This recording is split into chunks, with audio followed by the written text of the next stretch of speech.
Hello friends, நான் providence நியூரோலேருந்து doctor Jason. நம்ம நிறைய நேரம் சொல்லுவோம், இப்போ அப்பாவை மாதிரியே பையன் இருக்கான் அப்படின்னு சொல்லுவோம். சில நேரம் அப்பா நல்லவராக இருந்து பையன் ரவுடியாக இருந்தால் இவர் பையனா இப்படி இருக்கான் அப்படின்னு சொல்லுவோம். அது மாதிரி ஆப்போசிட்டில் இருந்தாலும் கமெண்ட் பண்ணுவோம் இல்லையா? இதுக்கெல்லாம் சயின்டிஃபிக் பேசிஸ் என்னன்னா, நம்மளோட ட்ரெய்ட்ஸ், கேரக்டர்ஸ் எல்லாமே பேரண்ட்ஸ்லேருந்து சில்ட்ரனுக்கு ட்ரான்ஸ்ஃபர் ஆகுது.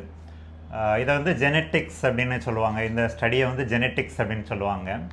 ஸோ இந்த ஜெனட்டிக்ஸோட பேசிஸ் என்ன, எப்படி இந்த கேரக்டர்ஸ்லாம் பேரண்ட்ஸ்லேருந்து சில்ட்ரனுக்கு ட்ரான்ஸ்ஃபர் ஆகுது அப்படிங்கிறதுல உள்ள பேசிக் கான்செப்ட்ஸ் இன்றைக்கி பார்ப்போம். பேசிக் கான்செப்ட்ஸை பார்த்துட்டு அதில் பில்ட் பண்ணி அதில் கொஞ்சம் இன்ட்ரெஸ்டிங் இன்சைட்ஸ் அண்ட் லெசன்ஸ் நம்ம இன்றைக்கி பார்க்கலாம். இன்றைக்கி நம்ம சேனலில் கெஸ்ட்டாக ஜெனட்டிக்ஸ் ரிசர்ச்சர் அண்ட் ஸ்டூடெண்ட் வந்திருக்கிறாங்க, யூனிஸ் ஸ்டீஃபன். I'm Eunice.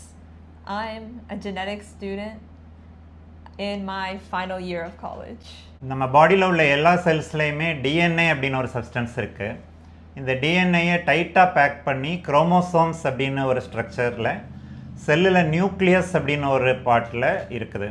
பொதுவாக எல்லா ஹியூமன் பீயிங்ஸுக்குமே 46 குரோமோசோம்ஸ் இருக்கும். அதை வந்து 46 குரோமோசோம்ஸ்ன்னு சொல்கிறதுக்கு பதிலாக 23 pairs ஆஃப் குரோமோசோம்ஸ் அப்படின்னு சொல்லுவோம். ஏன் அப்படி சொல்கிறோம் அப்படின்னு சொன்னால், அந்த 46ல் வந்து 23 நமக்கு மதர்கிட்டருந்து வந்திருக்கும், 23 வந்து நமக்கு ஃபாதர்கிட்டருந்து வந்திருக்கும். இதுதான் இன்ஹெரிட்டன்ஸோட பேசிஸ். ஸோ இந்த டிஎன்ஏ வந்து ஒரு செயின் ஸ்ட்ரக்சர், ரொம்ப லாங்காக இருக்கும். அதில் உள்ள ஒரு செக்மெண்ட்டை தான் நம்ம ஜீன் அப்படின்னு சொல்லுவோம். இந்த ஜீன்ஸ் தான் பேசிக் யூனிட் ஆஃப் இன்ஹெரிட்டன்ஸ். நமக்கு வந்து இப்போ ஹைட் எடுத்துக்கலாம், ஸ்கின் கலர் எடுத்துக்கலாம், நம்மளோட கேரக்டர் எடுத்துக்கலாம். இது எல்லாமே இந்த ஜீன்ஸ் தான் நமக்கு பேரண்ட்ஸ்டேருந்து சில்ட்ரன்கிட்ட இன்ஹெரிட் பண்ணுறதுக்கு வந்து உதவுது. ஸோ நம்ம 23 pairs ஆஃப் குரோமோசோம்ஸ் இருக்குதுன்னு பார்த்தோம்ல. இதில் வந்து 23 வந்து மதர்கிட்டருந்து வருது, 23 வந்து ஃபாதர்கிட்டருந்து வருது. இதில் வந்து ஒவ்வொரு குரோமோசோம்லையும் இந்த செக்மெண்ட்ஸில் நிறைய ஜீன்ஸ் இருக்குது. ஸோ அந்த ஜீன்ஸும் பேர்ஸில் தான் இருக்கும். எல்லா ஜீன்ஸுமே ஒரு ஜீன் வந்து ஃபாதர்கிட்டருந்து வந்திருக்கும், ஒரு ஜீன் வந்து மதர்கிட்டருந்து வந்திருக்கும். இந்த மாதிரி ஜீன்ஸ் வந்து ஜோடி ஜோடியாக வர்றது வந்து அலீல்ஸ் அப்படின்னு சொல்லுவாங்க. நம்ம ஜெனட்டிக்ஸோட ஹிஸ்ட்ரி பார்த்தோன்னா, இதோடைய சயின்ஸ்லாம் ஃபுல்லாக எஸ்டாப்ளிஷ் ஆகிறதுக்கு முன்னாடியே ஹண்டிங்டன்ஸ் டிசீஸ் அப்படின்னு ஒரு நியூராலஜிக்கல் ப்ராப்ளம், ஹண்டிங்டன்னு சொல்லி ஒரு யங் டாக்டர் வந்து டிஸ்கவர் பண்ணார். அவர் வந்து ஒரு ஃபேமிலி ஃபிசிஷியன். அவர் வந்து எப்படி கண்டுபிடிச்சார் அப்படின்னா, கிராண்ட்ஃபாதர்கிட்ட இருந்து சன்கிட்ட வருது, அதே இது கிராண்ட்சன்கிட்ட போகுது.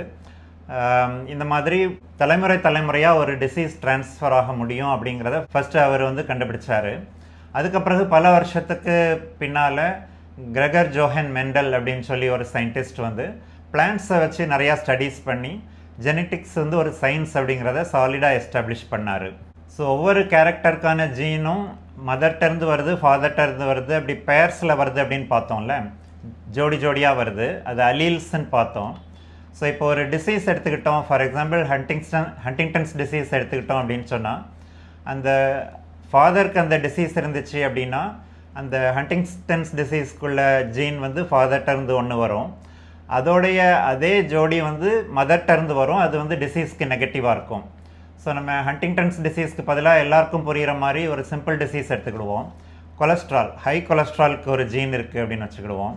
ஃபார் எக்ஸாம்பிள் ஹை கொலஸ்ட்ரால்குள்ள ஜீன் வந்து ஏ அப்படின்னு வச்சுக்கிடுவோம். ஸோ ஃபாதருக்கு வந்து ஹை கொலஸ்ட்ரால் இருக்குது, மதருக்கு ஹை கொலஸ்ட்ரால் இல்லை. ஸோ ஃபாதர்கிட்ட இருந்து இன்ஹெரிட் பண்ணுற ஜீன் வந்து நம்ம கேபிட்டல் ஏ அப்படின்னு வச்சுக்கலாம், மதர்கிட்டருந்து இன்ஹெரிட் பண்ணுற ஜீன் வந்து ஸ்மால் ஏ அப்படின்னு வச்சுக்கலாம். ஸோ இது மாதிரி ஸ்மால் ஏ, கேபிட்டல் ஏ, கொலஸ்ட்ரால்குள்ள ஜீன் இல்லாத ஜீன் ரெண்டும் பேராக இன்ஹெரிட் பண்ணுறத வந்து நம்ம ஹெட்ரோசைகஸ் அப்படின்னு சொல்லுவோம். அதே நேரத்தில் மதருக்கும் அந்த ஹை கொலஸ்ட்ரால் ஜீன் இருந்துச்சு, ஃபாதருக்கும் ஹை கொலஸ்ட்ரால் ஜீன் இருந்துச்சு, அதாவது ரெண்டு பேர்கிட்ட இருந்துமே கேபிட்டல் ஏ இன்ஹெரிட் ஆயிடுச்சு அப்படின்னு சொன்னால் அதை வந்து ஹோமோசைகஸ் ஸ்டேட் அப்படின்னு சொல்லுவோம்.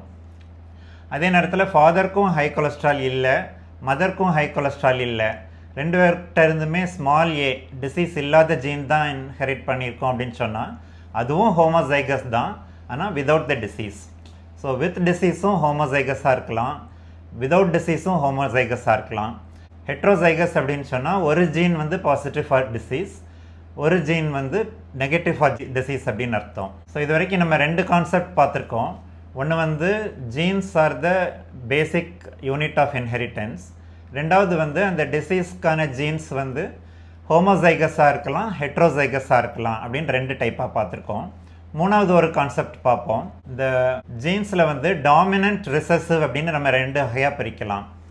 டாமினன்ட் ஜீன் அப்படின்னா என்ன அர்த்தம் அப்படின்னா, இந்த மாதிரி பேர்ஸில் ஜீன்ஸ் வருதுல்ல, அது ஜோடி ஜோடியாக வரும்போது அந்த பேர்ஸில் ஒரு ஜீன் டிசீஸ் பாசிட்டிவாக இருந்தாலும் அந்த டிசீஸ் நமக்கு எக்ஸ்ப்ரெஸ் ஆச்சு அப்படின்னு சொன்னால் அது டாமினன்ட் இன்ஹெரிட்டன்ஸ் அப்படின்னு சொல்லுவாங்க. அதில் 2மே டிசீஸ் ஜீனாக இருந்தால் தான் அந்த டிசீஸ் எக்ஸ்ப்ரெஸ் ஆகும் அப்படின்னு சொன்னால் அதை ரிசசிவ் இன்ஹெரிட்டன்ஸ் அப்படின்னு சொல்லுவாங்க. ஸோ இந்த படத்தில் பார்த்தீங்க அப்படின்னா உங்களுக்கு தெரியும், டாமினன்ட் இன்ஹெரிட்டன்ஸ் அப்படின்னு சொன்னால் அது வந்து தலைமுறை ஸ்கிப் பண்ணாது. பேரண்ட்ஸுக்கு இருந்தால் பிள்ளைங்களுக்கு வரும், பிள்ளைங்களுக்கு இருந்தால் அடுத்த ஜென்ரேஷனுக்கு வரும். அப்படி ஒரு ஜென்ரேஷன் ஸ்கிப் பண்ணாமலே வரும். ஒரு ஜென்ரேஷனில் அது இல்லாமல் போயிடுச்சு அப்படின்னா அந்த டிசீஸ் அதுக்கப்புறம் உள்ள ஜென்ரேஷன்ஸ்க்கு வராது. ரிசசிவ் இன்ஹெரிட்டன்ஸ்னால் எப்படின்னா, நீங்கள் இந்த படத்தில் பார்க்குற மாதிரி சில பேர் வந்து அந்த ஜீன் இருக்கும் ஆனால் டிசீஸை எக்ஸ்ப்ரெஸ் பண்ண மாட்டாங்க, அவங்களுக்கு கேரியர்ஸ்னு பேர். ஸோ சம்டைம்ஸ் வந்து சில ஜென்ரேஷனில் அந்த டிசீஸ் இருக்காது, அடுத்த ஜென்ரேஷனில் அந்த டிசீஸ் வந்துடும். ஸோ ரிசசிவ் இன்ஹெரிட்டன்ஸ் வந்து it can skip generations. Genetics பற்றி நம்ம பேசிக் சயின்ஸில் 3 கான்செப்ட்ஸ் பார்த்துருக்குறோம். ஃபஸ்ட்டு வந்து gene is the basic unit of இன்ஹெரிட்டன்ஸ்னு பார்த்தோம். செகண்ட் வந்து அந்த ஜீன்ஸ் வந்து ஜோடி ஜோடியாக வருது, அதில் ஹோமோசைகஸையும் வரலாம், ஹெட்ரோசைகஸாகவும் வரலாம் அப்படின்னு பார்த்தோம்.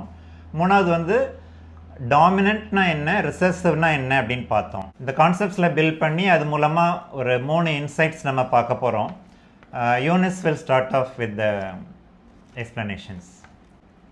Okay, when considering genetic disorders, there are 3 things to keep in mind.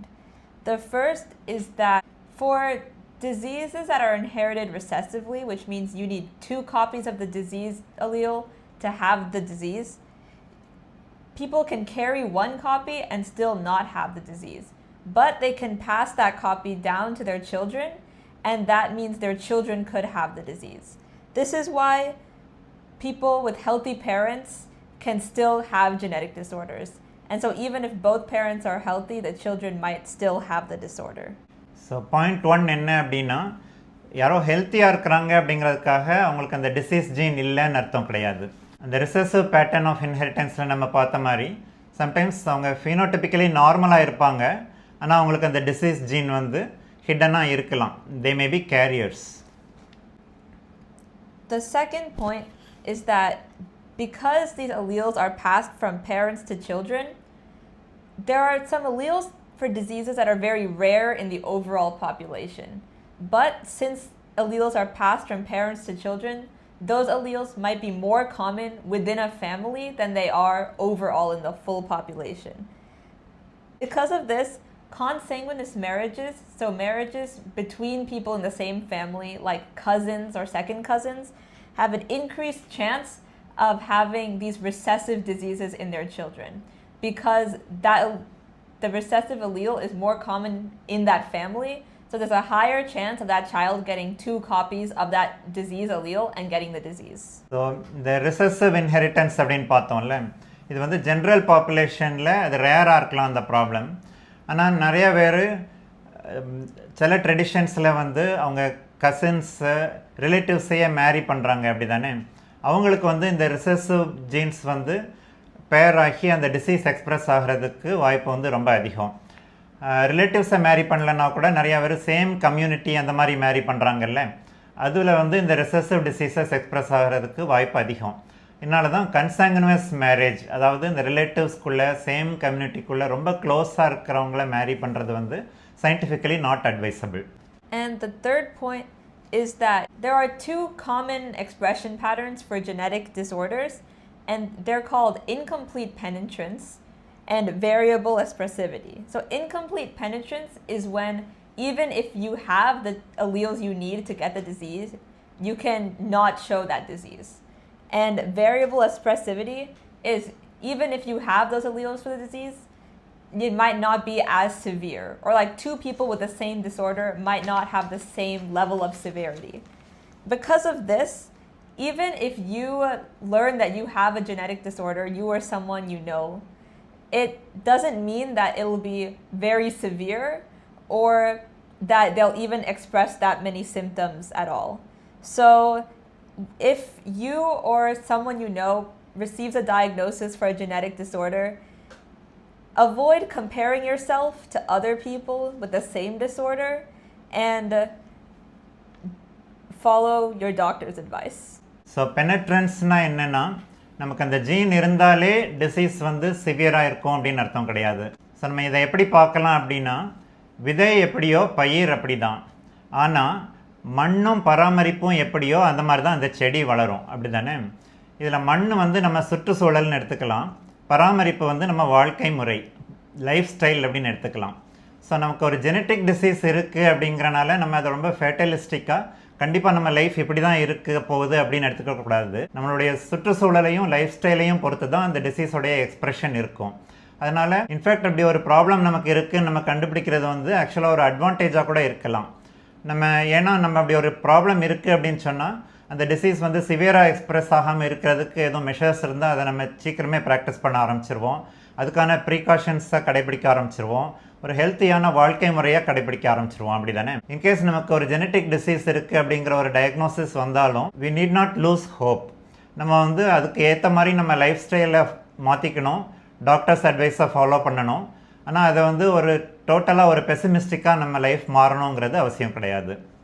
உங்களுக்கு இந்த வீடியோ பிடிச்சிருந்துச்சுன்னா கண்டிப்பாக லைக் பண்ணுங்கள், ஷேர் பண்ணுங்கள், சப்ஸ்கிரைப் பண்ணுங்கள். தேங்க்ஸ் ஃபார் வாட்சிங். Meet you in the next video.